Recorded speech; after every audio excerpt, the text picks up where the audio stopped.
Everyone. അപ്പോൾ ഈ ഇടയായിട്ട് ഇറങ്ങിയ വാഴ സിനിമ കണ്ടപ്പോഴേ ഞാനൊരു കാര്യം വിചാരിച്ചു. ഈ വാഴ എന്ന് പറയുന്ന സാധനം അത്ര നിസ്സാരമായ ഒരു സാധനമല്ല. അതായത് ഒരുപാട് ഉപയോഗങ്ങളുള്ളൊരു ചെടിയാണ് വാഴ. ചെടി എന്ന് പറയാൻ പറ്റുമോ, മരം എന്ന് പറയാൻ പറ്റുമോ, പക്ഷേ എനിക്കറിയില്ല. പക്ഷേ ഒരു കാര്യം അറിയാം, അതിൻ്റെ തല മുതൽ കാലറ്റം വരെ എല്ലാ സാധനങ്ങൾക്കും ഉപയോഗമുണ്ട്. അതിപ്പോൾ ലീഫ് ആവട്ടെ, സ്റ്റെം ആവട്ടെ, റൂട്ട് ആവട്ടെ, ഈവൻ അതിൻ്റെ ഫ്രൂട്ട് ആവട്ടെ യൂസ് ഉണ്ട്. അതുപോലെ ഇംഗ്ലീഷിലും വേഴ്സറ്റൈൽ ആയിട്ടുള്ള വാക്കുകളുണ്ട്. അങ്ങനെ കുറച്ച് വാക്കുകളും ഒരേ വാക്ക് തന്നെ ഉൾക്കൊള്ളുന്ന ഒരുപാട് മീനിങ്ങുകളാണ് നമ്മൾ ഇന്നത്തെ വീഡിയോയിൽ ഡിസ്കസ് ചെയ്യാൻ പോകുന്നത്. ഗെറ്റ്, അതാണ് നമ്മുടെ ഫസ്റ്റ് വേർഡ്. റിസീവ് എന്നൊരു മീനിങ് ഉണ്ട്.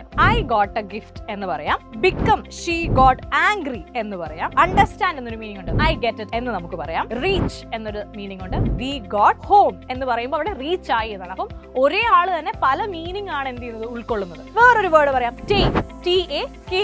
അതിൽ ആക്ച്വലി ഗ്രാബ് എന്നൊരു മീനിങ് ഉണ്ട്. ടേക്ക് ദിസ് ബുക്ക് എന്ന് പറഞ്ഞാൽ ഗ്രാബ് ചെയ്യുക എന്നാണ് ഉദ്ദേശിക്കുന്നത്. ടേക്ക് റെസ്പോൺസിബിലിറ്റി എന്ന് പറയുമ്പോഴോ അക്സെപ്റ്റ് ചെയ്യുക എന്നാണ് ഉദ്ദേശിക്കുന്നത്. ടേക്ക് മെഡിസിൻ, കൺസ്യൂം ചെയ്യുക എന്നാണ് അവിടെ മീനിങ് വരുന്നത്. ടേക്ക് എ ഫോട്ടോ, ക്യാപ്ചർ ചെയ്യുക എന്നാണ് ഉദ്ദേശിക്കുന്നത്.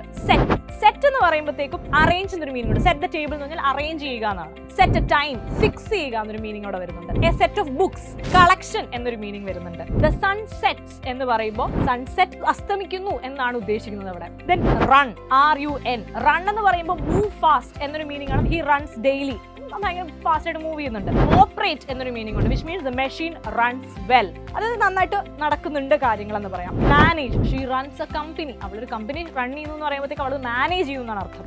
വാട്ടർ റൺസ് എന്ന് പറയുകയാണെങ്കിൽ അത് ഫ്ലോ ചെയ്യുന്നു എന്നാണ് അർത്ഥം. ഈ വാക്കുകളുടെ ഒക്കെ കൃത്യമായ മീനിങ് അല്ല, പക്ഷേ ഈ വാക്കുകളുടെ ഉപയോഗം കൊണ്ടുണ്ടാവുന്ന മീനിങ്സ് ആണ് നമ്മൾ പറഞ്ഞത്. വാഴ കാണുമ്പോൾ എന്ത് ഒരു വാഴ, നമ്മൾ ചില ആൾക്കാരെ കളിയാക്കി പറയില്ലേ, നീ എന്ത് വാഴയാളാന്നൊക്കെ. അതായത് ഒരു യൂസും ഇല്ലാത്ത ഒരാളെന്ന് നമ്മൾ കളിയാക്കി വിളിക്കുന്ന ഒരാളെ കൊണ്ടുള്ള യൂസുകളാണ് നമ്മളിപ്പോൾ പറഞ്ഞത്. ഈ ഗെറ്റും റണ്ണും ടേക്കും ഒക്കെ ലിറ്ററലി പറഞ്ഞു കഴിഞ്ഞാൽ ഒട്ടും യൂസ് ഇല്ലാത്ത ആൾക്കാരാണെന്നാണ് നമ്മൾ വിചാരിക്കുന്നത്. പക്ഷെ അവർ ഉപയോഗിക്കേണ്ടടുത്ത് ഉപയോഗിച്ചാൽ പല ഡിഫറെൻറ്റ് മീനിങ്സിൽ നമുക്ക് ആ സെൻറ്റൻസിനെ എത്തിക്കാനായിട്ട് സാധിക്കും.